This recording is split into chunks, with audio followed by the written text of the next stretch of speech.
प्यार दे चलो, जीवन की राह पर यीशु का नाम ले चलो।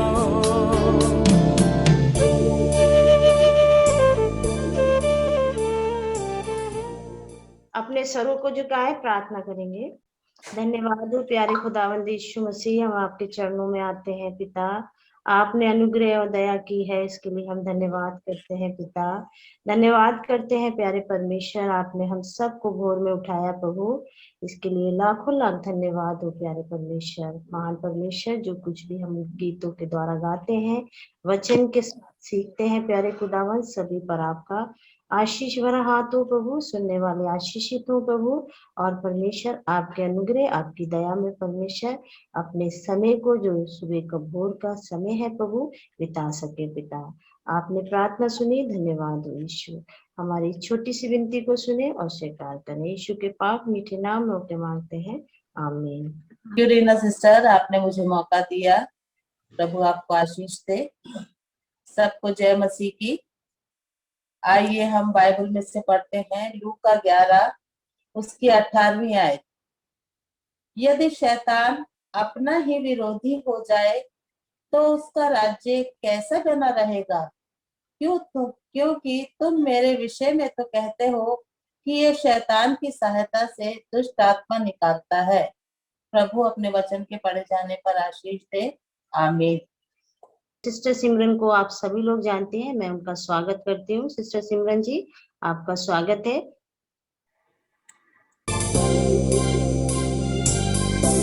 थैंक यू सो मच भाभी जी, आपने मुझे मौका दिया। प्रभु आपको आशीष दे। सबको जय मसीह की गुड मॉर्निंग, सलाम, यीशु सहाय। परमेश्वर का धन्यवाद करते हैं आज के सुंदर दिन के लिए। हमारे साथ हुए भोर में हम उठ के परमेश्वर की महिमा करने वाले हो सके। और हम वचन में जाने से पहले मैं एक छोटी सी प्रार्थना करूंगी। हम सब अपनी आंखें बंद करेंगे और प्रार्थना में जाएंगे। धन्यवाद धन्यवाद धन्यवाद करते हैं सर्वशक्तिमान पिता परमेश्वर जी, आपका बहुत बहुत।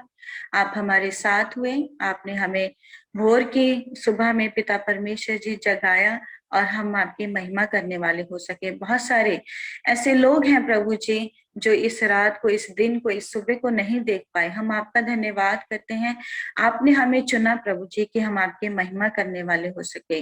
धन्यवाद करते हैं प्रभु जी, आज जो भी वचन मैं बोलूं पिता परमेश्वर, बल्कि मैं नहीं, आपका पाकरू, आपके पाकरू मेरी जुबान को बोले पिता परमेश्वर, और वो हर शब्द, हर वर्ड पिता परमेश्वर आपकी ओर से हो। धन्यवाद करते हैं प्रभु जी, हम सबको पिता परमेश्वर अपने पाक लहू से कवर करना, अपने पाक सजद का पहरा इस परिवार में बांध के रखना प्रभु जी। धन्यवाद करते हैं हर खुशी और आशीष के लिए जो आपने हम सबको दी है प्रभु जी।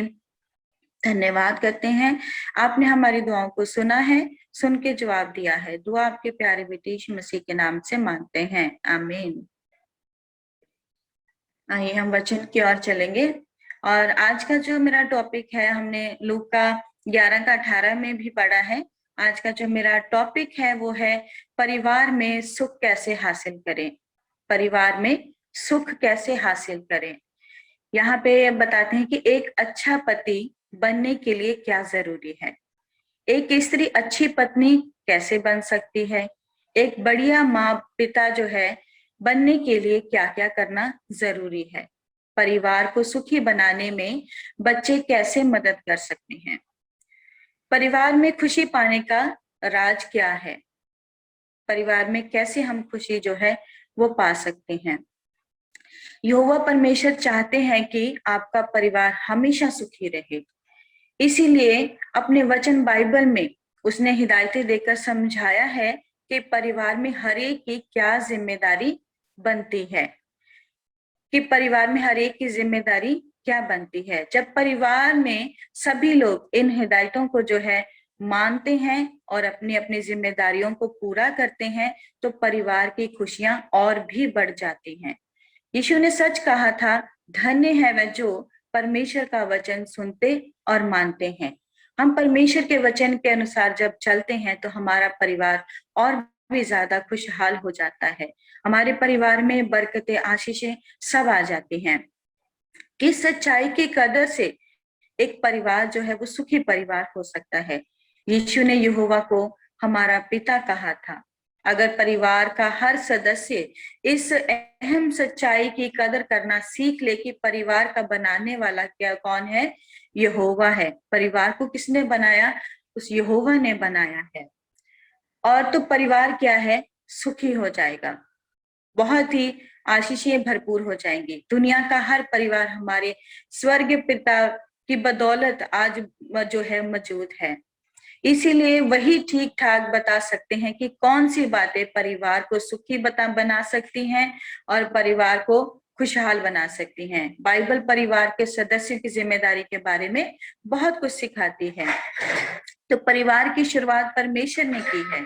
हम सब जानते हैं परिवार की शुरुआत के बारे में बाइबल क्या बताती है और हमें क्यों यकीन है कि ये किस्सा कोई मनगढ़ंत कहानी नहीं है। परिवार के बारे में बाइबल में बताया है, ये कोई अपने आप बनाई हुई स्टोरी नहीं है। यहोवा ने आदम और हवा को बनाया। यहोवा ने आदम और हवा को बनाया, उन्हें पति पत्नी के रिश्ते में जोड़कर पहले परिवार की क्या की? शुरुआत की। पति पत्नी को जोड़ के जो है परिवार की शुरुआत की। उन्हें जो है एक ऐसा खूबसूरत घर दे दिया जिसे हम जो है अदन वाटिका के नाम से जानते हैं।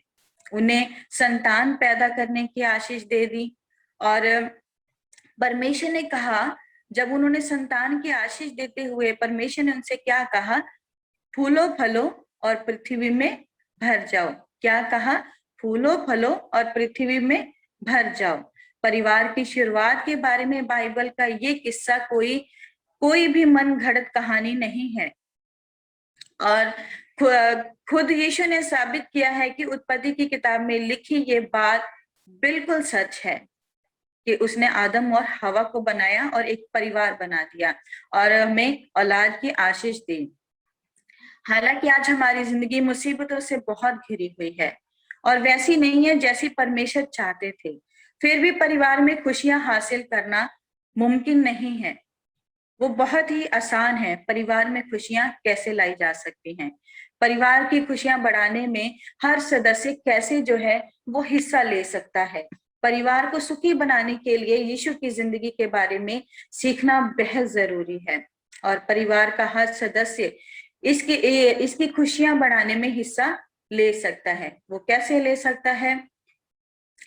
प्यार दिखाने में यहोवा की मिसाल पर चलकर। यहोवा ने क्या दिखाया है? प्यार दिखाया है। अगर हम उस प्यार के ऊपर चलें, मगर हम यहोवा की मिसाल पर कैसे चल सकते हैं? क्योंकि हम तो उसे देख नहीं सकते, हम परमेश्वर को नहीं जानते, हम उसको देखते नहीं है, तो हम उसके प्यार में कैसे चलेंगे? ये सच है कि हम उसे देख नहीं सकते, फिर भी हम ये जरूर सीख सकते हैं कि वह किस तरह से काम जो है वो करते हैं। यहोवा ने खुद के बारे में सिखाने के लिए अपने पहलौठे पुत्र यीशु मसीह को धरती पर भेजा और यहाँ रहते वक्त जो है यीशु ने बिल्कुल अपने पिता यहोवा के जैसे जो है वो गुण दिखाए थे और उन्होंने वैसा ही जो है उसी गुणों पे जो है वो काम किया। उसे देखना और सुनना यहोवा को देखने सुनने जैसा था, यूहन्ना 14:9 में। और इसीलिए अगर घर का सदस्य यीशु की तरह एक दूसरे से प्यार करना सीख ले और उसकी मिसाल पर चले तो वह परिवार को और ज्यादा सुखी बनाने में हिस्सा ले सकते हैं। जब हम परमेश्वर के बताए हुए प्यार के बारे में चलते हैं, जैसा प्रभु यीशु मसीह ने इस जगत से प्यार किया, वैसा ही प्यार अगर हम परिवार में रखते हैं तो हमारा घर परिवार जो है खुशहाल हो सकता है। पतियों के लिए आदर्श, पतियों के लिए एक आदर्श। यीशु ने अपने चेलों के साथ जिस तरह से व्यवहार किया वह पतियों के लिए क्यों एक अच्छी मिसाल है। परमेश्वर से अपनी गलतियों की माफी पाने के लिए पति पत्नी को क्या करना होगा? परमेश्वर से जब हम अपनी गलती की माफी मांगते हैं तो हमें क्या करना होगा? बाइबल कहती है कि एक पति को अपनी पत्नी के साथ जो है उसी तरह व्यवहार करना चाहिए जैसे यीशु अपने चेलों के साथ करते थे। हम सब जानते हैं प्रभु यीशु अपने चेलों के साथ कैसा व्यवहार करते थे और एक पति को अपनी पत्नी के साथ वैसा ही व्यवहार करना चाहिए। बाइबल की इस हदायतों पर हमें गौर करना चाहिए। हे पतियों, अपनी पत्नी से प्रेम रखो जैसा मसीह ने कलीसिया से प्रेम करके अपने आप को उसे दे दिया। परमेश्वर ने अपनी कलीसिया को प्रेम किया, अपने चेलों को प्रेम किया। हमें भी अपनी पत्नी को, अपने पतियों को जो है वो प्रेम करना है। इसी प्रकार जो है वो उचित रहेगा कि पति अपनी पत्नी से जो है अपनी देह के समान प्रेम रखे। और जो अपनी पति से प्रेम रखता है वह अपने आप से प्रेम रखता है, वह अपने परिवार से प्रेम रखता है। क्योंकि किसी ने कभी जो है ये नहीं सोचा कि ये मेरी पत्नी है, मैं इसको क्या करूं, प्यार ना करूं। हमें हक दिया है खुदा ने कि हम पति पत्नी एक मिल के जो है प्यार मोहब्बत से रहें। जैसा परमेश्वर ने अपनी कलीसिया के साथ प्रभु यीशु मसीह ने किया, अपने चेलों के साथ प्यार दर्शाया, वैसा ही प्यार हमें एक दूसरे के साथ रखना है। यीशु कलीसिया से यानी अपने चेलों से जिस तरह प्यार करता था वह पतियों के लिए बेहतरीन मिसाल बन सकते हैं। और वह हालांकि चेलों में कई खामियां थी, फिर भी यीशु ने उनसे अंत तक प्रेम रखा। बहुत सारी पत्नियों में भी खामियां होती हैं या पति में खामियां होती हैं, लेकिन हम क्या है, एक दूसरे से प्यार करना नहीं छोड़ सकते। हम एक दूसरे की जिम्मेदारी को उठाना नहीं छोड़ सकते। जैसा उन चेलों में खामियां थी, लेकिन परमेश्वर ने उनको नहीं छोड़ा, उनको और भी बेहतर बनाया ताकि वो क्या है इस संसार को चला सके। और हमें अपना घर परिवार, खुदा ने हमें मौका दिया है इस संसार में रहने का, तो हमें जो है उस मिसाल को देखना चाहिए जो प्रभु यीशु मसीह ने इस जगत से प्यार किया, तो हम क्यों नहीं कर सकते। और अगर एक पत्नी कभी कभी नासमझी करती है, तब भी इस सलाह पर चलने में क्या बात है कि पति मदद करेगी। पति को याद रखना चाहिए कि वह भी गलतियां करता है। जब हम पत्नियों की गलतियां गिनाने लग जाते हैं, तो हमें भी पतियों को जो है याद रखना चाहिए कि हम भी गलती करते हैं। अगर एक दूसरे से गलती होती है तो हम एक दूसरे से माफी मांगे, हम परमेश्वर के आगे आए, क्योंकि परमेश्वर ने हमें बनाया है। सबसे पहले आदम और हवा को बनाया, तो हम क्या हैं, परमेश्वर ने हमें अपने हाथों में बनाया है, तो हम एक दूसरे की गलतियां क्यों नहीं माफ कर सकते। परमेश्वर ने हमारी गलतियों को माफ किया है, तो हम भी तो कर सकते हैं। और बेशक पत्नी को यही करना चाहिए, यानी उसे पति की गलतियां माफ करनी चाहिए। पत्नी को और पति को दोनों की गलतियां माफ करनी चाहिए।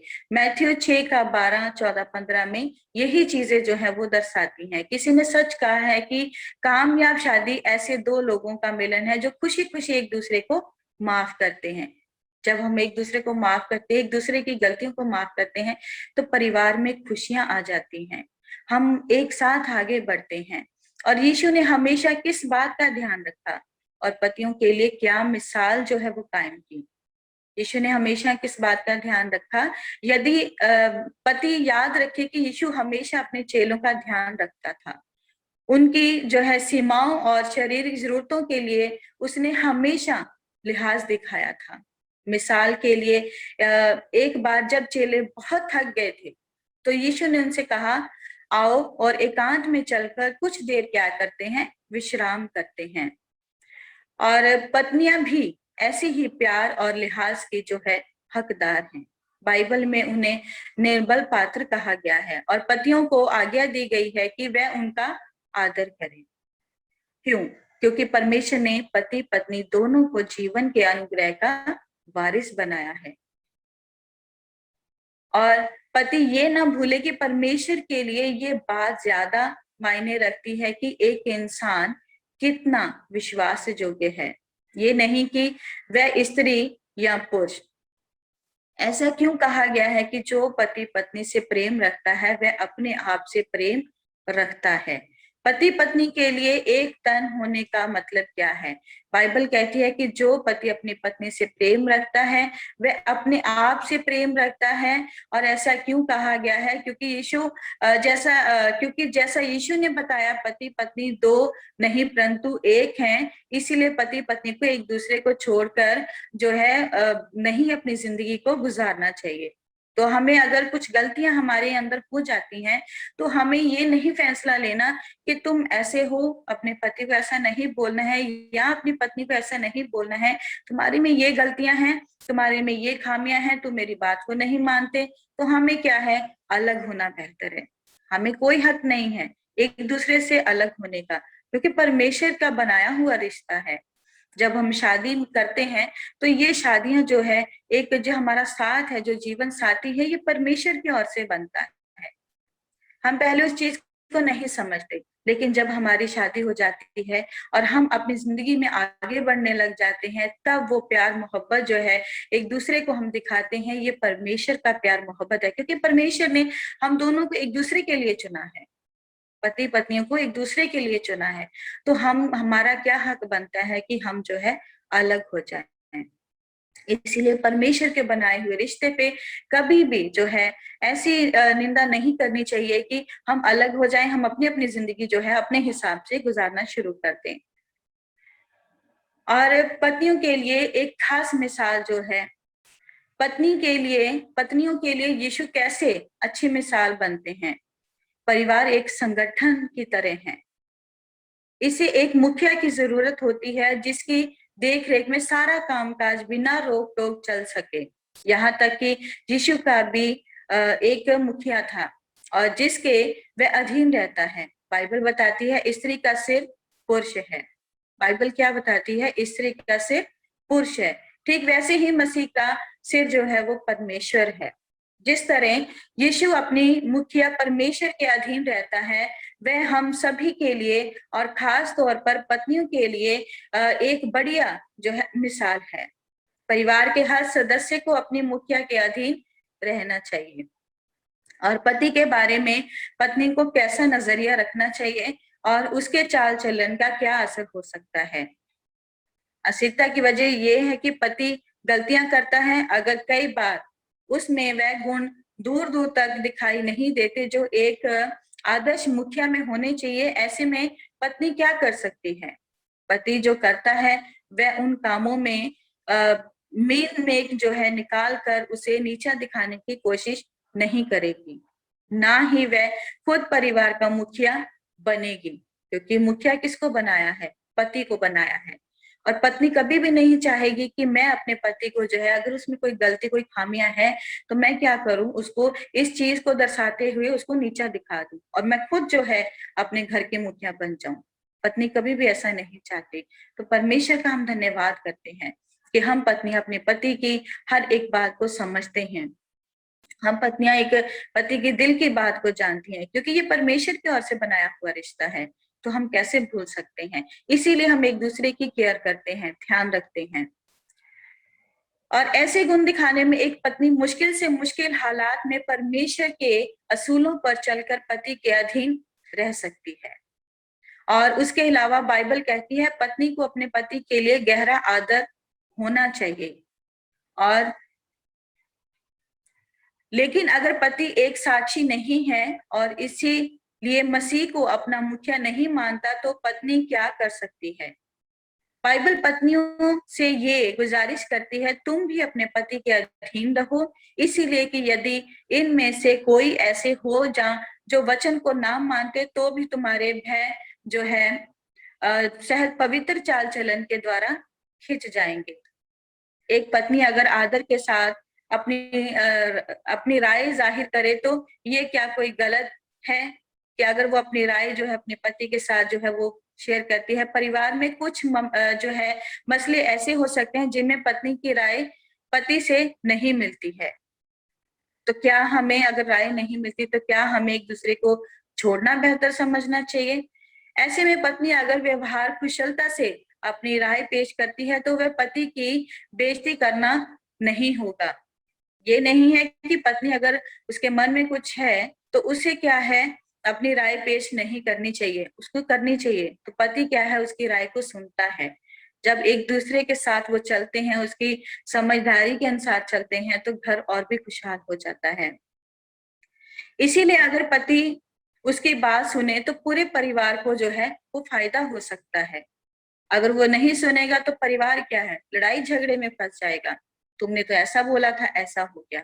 नहीं, अगर पत्नी पति एक दूसरे को कुछ बोलते हैं, अगर कोई प्लानिंग है या कुछ होता है, तो उस पे क्या है, हमें गौर करना चाहिए और एक दूसरे को सुझाव देने चाहिए। फिर भी उसके पति, यहाँ पे हम पढ़ेंगे, परिवार की एक सदस्य को सुलझाने के लिए कारागार जो है सुझा दिया गया था। फिर भी उसके पति अब्राहम को उसकी बात पसंद नहीं आई, मगर परमेश्वर ने अब्राहम से कहा, जो बात सारा तुझसे कहे उसे मान। परमेश्वर ने अब्राहम से भी कह दिया, जो बात सारा तुझे कहती है उसको तुम क्या करो, मान लो। उत्पत्ति 21:9-12 में। बेशक पत्नी की राय सुनने के बाद आखिर में फैसला लेने वाला पति ही होगा, लेकिन उसकी राय हमें क्या है, सुननी चाहिए। तो पत्नी को उसका पूरा जो है साथ देना चाहिए, इससे वह दिखाएगी कि वह अपने पति के अधीन है।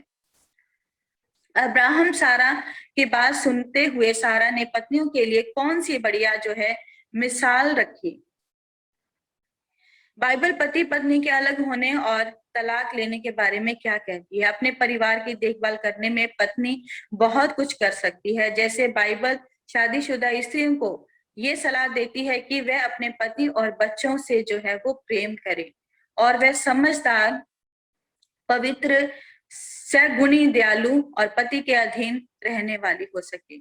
अगर एक स्त्री इस तरीके से पत्नी और माँ की जिम्मेदारियां निभाए तो उसका परिवार हमेशा प्यार करेगा और उसकी इज्जत करेगा, जो पत्नी अपने बच्चों को और घर परिवार को जोड़े रखेगी। मगर कभी कभी परिवार में नाजुक हालात जो है वो पैदा हो जाते हैं, क्योंकि शादी दो असीध इंसानों का मेल है। ऐसे में कुछ पति पत्नी अलग हो जाते हैं या तलाक ले लेते हैं।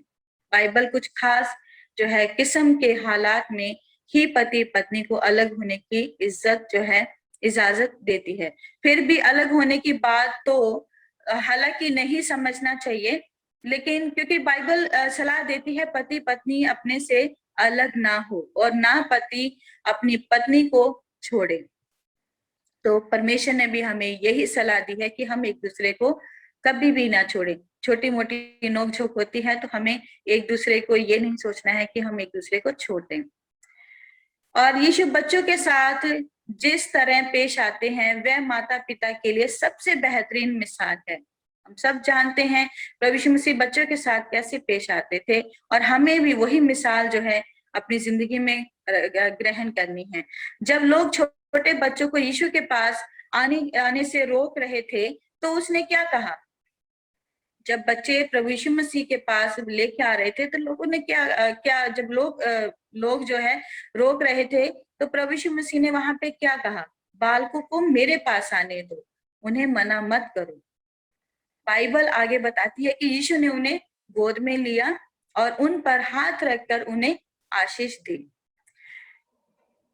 तब जब यीशु ने नन्हे मुन्ने बच्चों के लिए वक्त निकाला तो क्या आपको अपने बेटे बेटियां अपने बच्चों के लिए वक्त निकालना जरूरी नहीं है। परमेश्वर ने भी कहा इन बच्चों को मेरे पास आने दो। क्या हमारी जिम्मेदारी नहीं है कि हम अपने बच्चों के साथ जो है वो खेले कूदें या उनकी बात सुने या उनके साथ समय बिताएं, क्योंकि ये परमेश्वर का वचन है, परमेश्वर की आज्ञा है, परमेश्वर का हुक्म है। अगर पति पत्नी को बनाया है तो बच्चों का रिश्ता भी हमें निभाना चाहिए, बच्चों के साथ भी हमें समय जो है वो बिताना चाहिए। माता पिता अपनी जो है बच्चों की हिफाजत करने के लिए क्या क्या कर सकते हैं। ये दुनिया जो है बहुत ही अलग है और भी ज्यादा जो है बुरी होती जा रही है, बहुत समय खराब चल रहा है। ऐसे में माँ बाप के लिए बेहद जरूरी है कि वे अपने बच्चे की हिफाजत करें, अपने बच्चे के ऊपर ध्यान दें, क्योंकि आजकल की जनरेशन जो है, जो बच्चे हैं वो बहुत बिगड़ रहे हैं। तो हमारा फर्ज बनता है, अपने माँ बाप का फर्ज बनता है कि हम अपने बच्चों को जो है अच्छी शिक्षा दें, उनकी ओर ध्यान दें और वे अपने बच्चों की हिफाजत करें, क्योंकि कुछ लोग उन्हें जो है अपनी हवस का जो है शिकार बनाकर जो है बर्बाद करना चाहते हैं। गौर कीजिए कि यीशु ने भी कैसे अपने चेलों की हिफाजत की, जिन्हें वह प्यार से बालकों कहकर पुकारते थे। कितना प्यार करते थे प्रभु यीशु। जब यीशु को गिरफ्तार किया गया तब वह जानता था कि उसे बहुत जल्द जो है वो मार दिया जाएगा और इसीलिए उसने अपने चेलों के लिए वहां से बच निकलने का रास्ता निकाला। एक माँ या पिता होने के नाते आपको होशियार रहना चाहिए कि इब्लीस किन तरीकों से आपके बच्चों को नुकसान पहुंचाने की कोशिश कर रहा है। इन खतरों का जो है सामना करने के लिए अपने बच्चों को पहले से तैयार कीजिए, ताकि बच्चे आपके मजबूत बने। कोई भी परेशानी, कोई भी मुश्किल आती है तो बच्चे क्या करें, उस मुसीबत को, उस मुश्किल का सामना कर सके, वो सीख सकें कि हमारी जिंदगी में अगर मुश्किल आती है तो हमारे माँ बाप ने हमें सिखाया है कि इसमें कैसे निकलना है।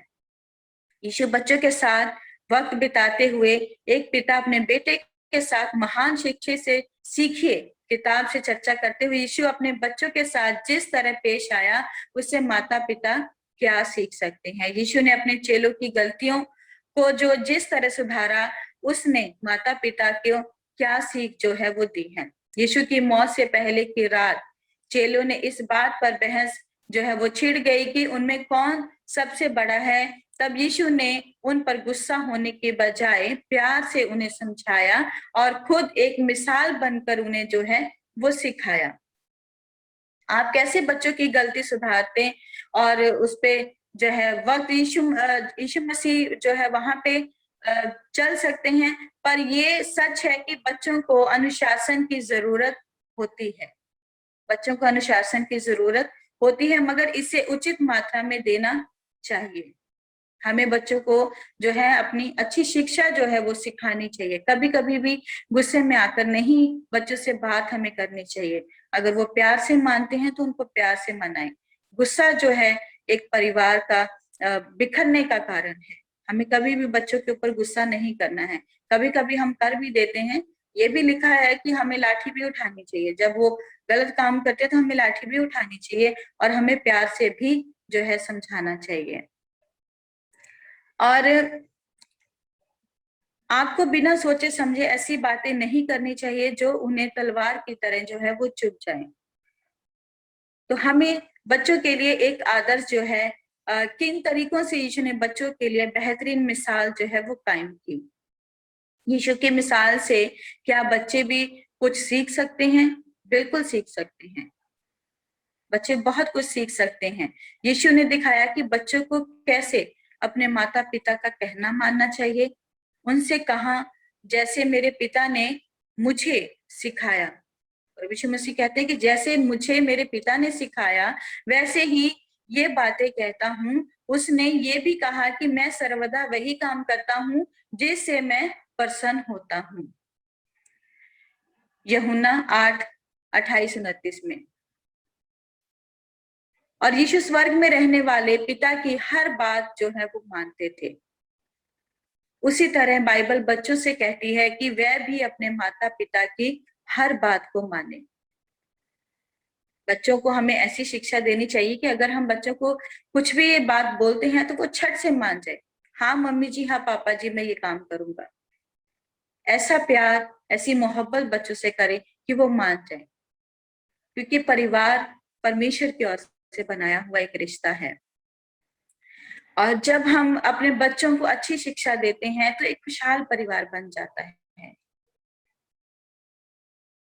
और जब हम लड़ाई झगड़े में अपना समय बिताते हैं या छोटी छोटी बातों पे गुस्सा कर जाते हैं तो परिवार की शांति जो है वो चली जाती है। जब हम प्यार मोहब्बत से रहते हैं, या जैसे प्रभु यीशु मसीह ने अपने चेलों से प्यार किया, इस कलीसिया को प्यार किया, इस संसार को प्यार किया, उसी प्यार को अगर हम लेके अपने परिवार में रखेंगे तो हमारा परिवार खुशहाल हो जाएगा। और खुदावंद ने हमें आशीष दी है। खुदावंद ने हमें सब कुछ जो है एक बरकत के रूप में दिया है। जब हम परिवार में कुछ प्रॉब्लम होती है तो हम प्रार्थना करते हैं, हम परमेश्वर से मांगते हैं कि हमारी ये प्रॉब्लम क्या है दूर हो जाए। हमारे बच्चे जो हैं आपके आगे आपकी आज्ञाओं को माने और अपनी जिंदगी को आगे बढ़ाएं। आजकल के बच्चे बहुत ही ज्यादा जो हैं कोई फोन में चले रहते हैं, कोई कुछ करते हैं, कोई कुछ करते हैं, अलग अलग चीजें, अलग अलग बुराइयां जो है करते हैं। हमें अपने बच्चों के लिए समय निकालना होगा, हमें पति पत्नियों के लिए समय निकालना होगा, अपने परिवार के लिए समय निकालना होगा, क्योंकि ये परिवार परमेश्वर की ओर से बनाया है। खुदावंत का धन्यवाद करते हैं इस सुंदर परिवार जो हमने दिया है। परिवार में जब भी कोई मुश्किल आती है तो एक दूसरे के साथ कंधे से कंधा मिला के उस मुसीबत का जो है हल करना सीखें, बच्चों को अच्छी शिक्षा दें, ताकि ये घर परिवार जब हम नहीं रहेंगे तो ये परिवार इस जगत में जो है एक मिसाल बन जाए कि वो परिवार, वो पति पत्नी, वो बच्चे जो हैं वो परमेश्वर की महिमा करते हुए आगे बढ़े, उनका घर परिवार बहुत सुखी है। यही चीज हमें जो है आगे लेके चलनी है। और जब हम इस जगत में नहीं रहेंगे तो बच्चे उस चीजों को आगे लेके जाएंगे। ऐसी शिक्षा, ऐसा प्यार हमें जो है बच्चों को देना है। हम पति पत्नी अपना रिश्ता बाखूबी निभाते हैं, फिर हमारे बच्चे हो जाते हैं तो बच्चों के प्रति भी हमें क्या है, अपना जो प्यार है वो दिखाना है, उनको अच्छी शिक्षा देनी है।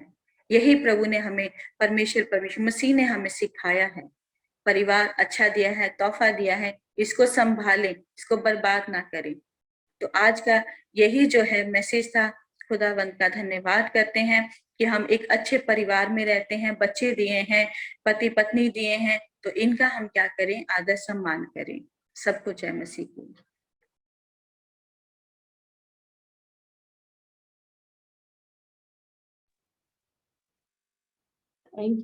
थैंक यू सो मच अच्छे संदेश के लिए धन्यवाद की प्रार्थना। हमारे बीच में श्रीमती नीलम है, तो वो उनसे रिक्वेस्ट करूंगी कि वो आके धन्यवाद की प्रार्थना करें। प्रार्थना करते। धन्यवाद, आपने हमें मौका दिया, हम आपका धन्यवाद करते। प्रभु आशीष दे। धन्यवाद करते महान सामर्थी जीवित परमेश्वर पिता, धन्यवाद की प्रार्थना करते पिता परमेश्वर, जो इतना अच्छा संदेश था प्रभु जी, पति पत्नी के बारे में प्रभु जी सुना। प्रभु जी हम उसे के सुनने वाले नहीं, प्रभु उस पर चलने वाले, उसे मानने वाले बनने पाए पिता परमेश्वर, ताकि हर एक भाई बहन का अच्छा परिवार होने पाए पिता परमेश्वर, ताकि लोग उसे देखें और कहें कि यह मसीही परिवार है पिता। हम आपका धन्यवाद करते महान परमेश्वर। प्रभु जी सिमरन बहन के लिए प्रार्थना करते, उन्हें और ज्ञान बुद्धि से परिपूर्ण करे, ताकि प्रभु जी अच्छे संदेश को प्रभु हमारे बीच में लाए पिता। हम आपका धन्यवाद करते पिता परमेश्वर, धन्यवाद करते पिता परमेश्वर इस जूम परिवार के मुखिया के लिए पिता परमेश्वर, जो इस परिवार को चला रहे पिता परमेश्वर, हम आपका धन्यवाद करते प्रभु जी। ये परिवार दिन ब दिन तरक्की करता जाए पिता, ऐसी हमारी प्रार्थना है। सबको तेरे हाथों में रखते प्रभु जी, और इस समय को तेरे हाथों में रखते हुए पिता परमेश्वर हम आपका धन्यवाद करते। सारी आदर और महिमा प्रभु यीशु के नाम से मांगती हूँ, आमीन।